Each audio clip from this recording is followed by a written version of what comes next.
வணக்கம். மாலை முரசு செய்திகளை விரிவாக பார்ப்பதற்கு முன் முதலில் இந்நேரத்திற்கான தலைப்புச் செய்திகளை பார்க்கலாம்.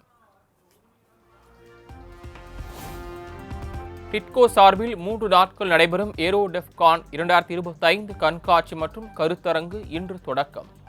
சென்னை நந்தம்பாக்கத்தில் உள்ள வர்த்தக மையத்தில் முதலமைச்சர் மு.க.ஸ்டாலின் தொடங்கி வைத்தார்.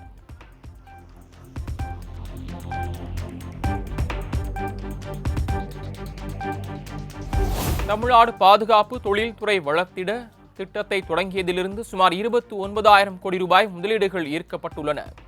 இந்திய தொழில்நுட்பத்தின் வளர்ச்சிக்கு தமிழ்நாடு உறுதுணையாக இருக்கும் எனவும் முதலமைச்சர் மு.க.ஸ்டாலின் பேச்சு. இதில் 5,000 கோடி ரூபாய் மதிப்பிலான திட்டங்கள் ஏற்கனவே செயல்படுத்தப்பட்டிருக்கு.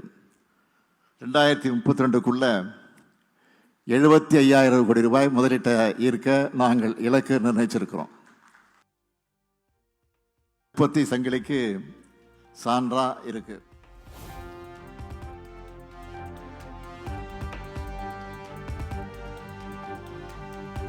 அனைத்து வகையான தொழில்களிலும் தடம் பதித்ததோடு உற்பத்தி துறையின் தலைவராக மாறி வருகிறது தமிழ்நாடு.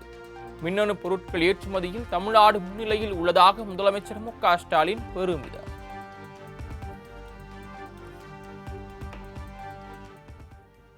$4.6 பில்லியன் மதிப்புடைய மின்னணு பொருட்களை ஏற்றுமதி செஞ்சு அதிலேயும் நாம தான் முதலிடம்.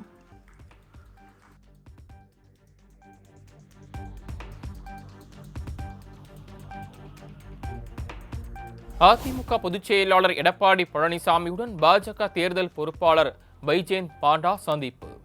வரும் 12ஆம் தேதி நயினார் நாகேந்திரன் சுற்றுப்பயணம் தொடங்க உள்ள நிலையில் இபிஎஸ்க்கு அழைப்பு.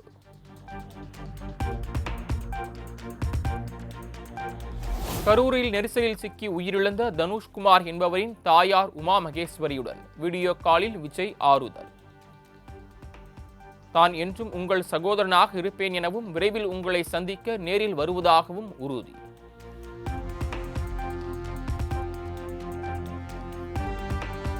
கரூர் கூட்ட நெரிசல் உயிரிழப்புகள் தொடர்பாக சிபிஐ விசாரணை கோரி தாவேகா சார்பில் உச்சநீதிமன்றத்தில் மனு.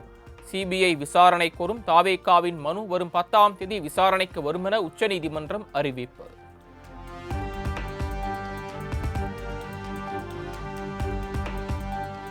சென்னை அப்போலோ மருத்துவமனையில் அனுமதிக்கப்பட்டுள்ள பாமக நிறுவனர் ராமதாசுடன் கமல்ஹாசன் சந்திப்பு.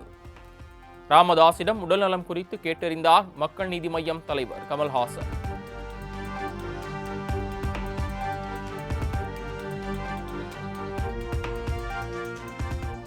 சென்னை அப்போலோ மருத்துவமனையில் அனுமதிக்கப்பட்டுள்ள ராமதாசுடன் நடிகர் ரஜினிகாந்த் தொலைபேசியில் பேச்சு. உடல்நலம் குறித்து பாமக நிறுவனர் ராமதாசிடம் கேட்டறிந்தார்.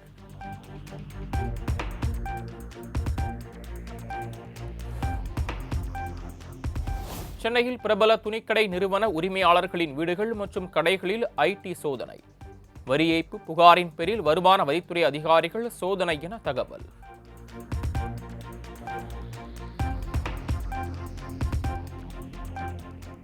சென்னையிலிருந்து இலங்கைக்கு சென்ற ஏர் இந்தியா விமானம் கொழும்புவில் தரையிறங்கும் போது பறவை மோதி இறக்கை சேதம். பறவை மோதி சேதமடைந்த விமானத்தை பயணிகளுடன் சென்னை வரை இயக்கிய அதிகாரிகளின் அலட்சியத்தால் பயணிகள் அதிர்ச்சி.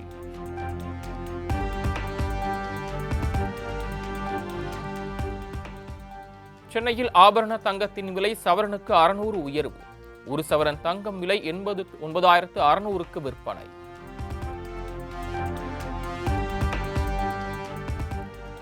மதுரை அவனியாபுரத்தில் அதிமுகவினர் சாலை மறியல் போராட்டம். எம்ஜிஆர் சிலையை சேதப்படுத்தியவர்களை கைது செய்ய கோரி முழக்கம்.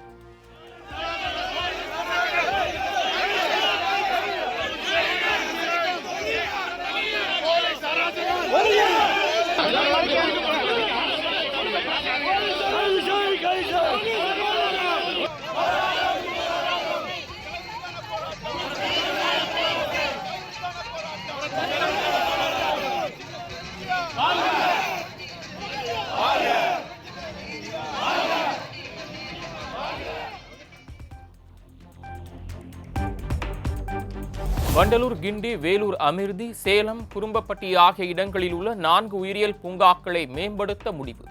35 கோடி ரூபாய் நிதி ஒதுக்கீடு செய்து முதலமைச்சர் மு.க. ஸ்டாலின் உத்தரவு.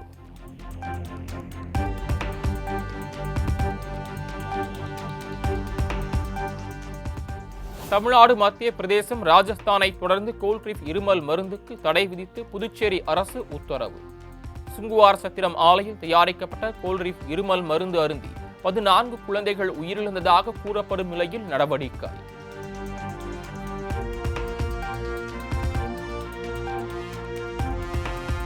கோவை, தேனி, திண்டுக்கல் உள்ளிட்ட 6 மாவட்டங்களில் இன்று கனமழைக்கு வாய்ப்பு. சென்னை வானிலை ஆய்வு மையம் கணிப்பு.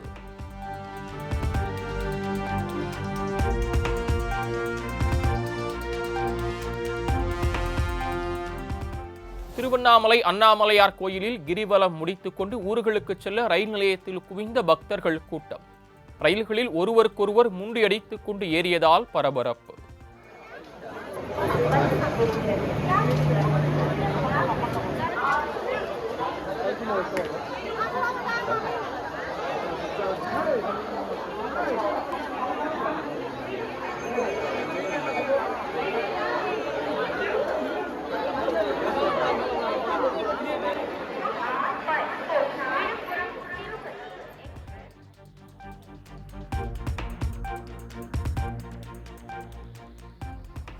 முத்துப்பேட்டையில் பெய்த கனமழையால் உதய மார்த்தாண்டபுரம் நேரடி நெல் கொள்முதல் நிலையத்தில் புகுந்த மழைநீர். நெல் கொள்முதல் நிலையத்தில் அடுக்கி வைக்கப்பட்டிருந்த 10,000க்கும் மேற்பட்ட நெல் மூட்டைகள் சேதமடைந்ததால் விவசாயிகள் கவலை.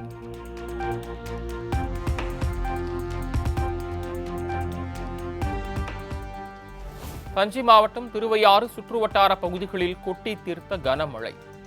அறுவடைக்கு தயாராக இருந்த சுமார் 100 ஏக்கர் நெற்பயிர்கள் நீரில் மூழ்கி சேதமடைந்ததால் விவசாயிகள் வேதனை.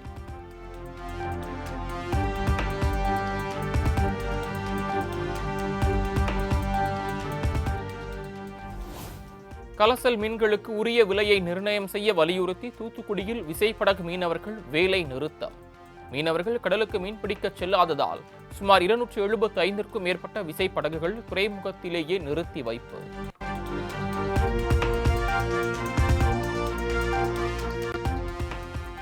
ஸ்ரீவைகுண்டம் அருகே தகராறில் சிறுவனை கத்தியால் குத்திய தலைமை காவலர்.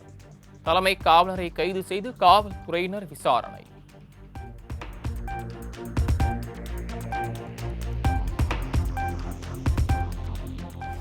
கடலூர் ஒருங்கிணைந்த பேரூராட்சி உதவி இயக்குநர் அலுவலகத்தில் லஞ்ச ஒழிப்புத்துறை சோதனை.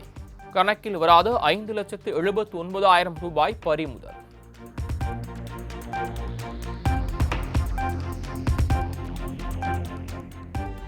கடவுள் சொல்லித்தான் உச்சநீதிமன்ற தலைமை நீதிபதி கவாயை தாக்க முயன்றேன். தனக்கு எந்த வருத்தமும் இல்லை எனவும் மன்னிப்பு கேட்க மாட்டேன் எனவும் வழக்கறிஞர் ராகேஷ் கிஷோர் திட்டவட்டம்.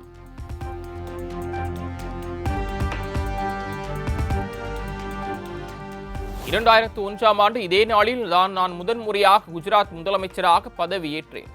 என் சக இந்தியர்களின் தொடர்ச்சியான ஆசீர்வாதங்களுக்கு நன்றி என பிரதமர் நரேந்திர மோடி எக்ஸ் தளத்தில் பதிவு.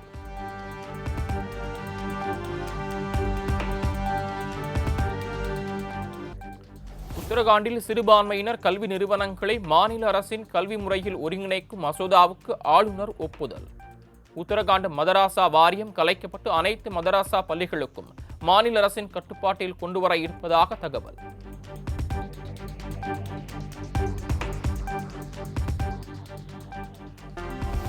வெளிநாடுகளில் இருந்து அமெரிக்காவில் இறக்குமதியாகும் லாரிகளுக்கு 25 விழுக்காடு வரி விதிக்கப்படும். இந்த வரி விதிப்பு நவம்பர் 1ஆம் தேதி முதல் அமலுக்கு வரும் என அமெரிக்க அதிபர் அறிவிப்பு.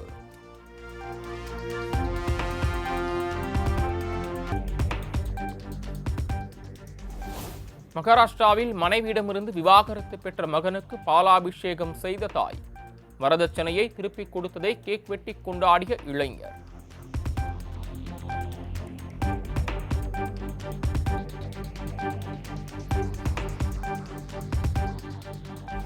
மதுரையில் 325 கோடி ரூபாய் செலவில் கட்டப்பட்டுள்ள சர்வதேச கிரிக்கெட் மையம். வரும் 9ஆம் தேதி திறந்து வைப்பதற்காக மதுரை வருகிறார் தோனி.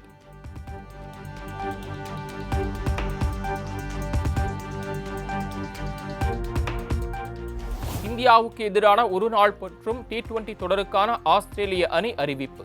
அணியின் கேப்டனாக மிச்சல் மார்ஸ் நியமனம்.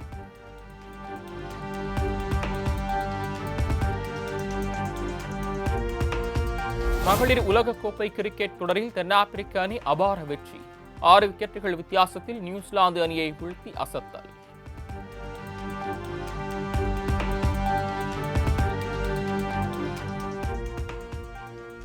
இந்திய கிரிக்கெட் வீரர்களுக்கு நாளை டெல்லியில் உள்ள தனது இல்லத்தில் இரவு விருந்து அளிக்க பயிற்சியாளர் கம்பீர் முடிவு.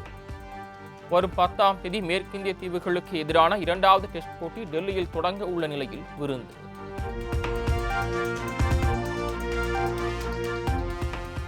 ப்ரோ கபடி லீக் தொடரில் யூபி யோத்தாஸ் அணியை வீழ்த்தி பாட்னா பைரேட்ஸ் அணி வெற்றி. மற்றொரு ஆட்டத்தில் டபாங் டெல்லி அணியிடம் விழுந்தது ஜெய்ப்பூர் பிங்க் பாந்தர்ஸ்.